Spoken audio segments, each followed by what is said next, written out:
It's a trick. It has Enough to. is enough. I submit that Mr. McGill's mental illness is a non-issue. If he were schizophrenic, it wouldn't take away from the fact that the defendant... am not crazy!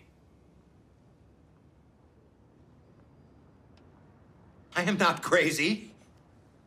I know he swapped those numbers. I knew it was 1216. One after Magna Carta, as if I could ever make such a mistake. Never. Never. I just couldn't prove it. He covered his tracks. He got that idiot at the copy shop to lie for him. Mr. McGill, please, you don't have to go You think this is something? You think this is bad? This chicanery? He's done worse. That's Billboard. Are you telling me that a man just happens to fall like that? No, he orchestrated it. Jimmy.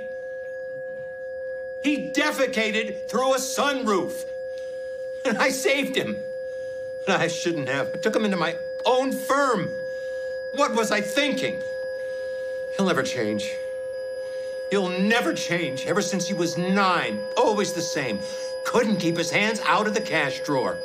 But not our Jimmy. Couldn't be precious Jimmy. Stealing them blind. And he gets to be a lawyer? What a sick joke. I should have stopped him when I had the chance.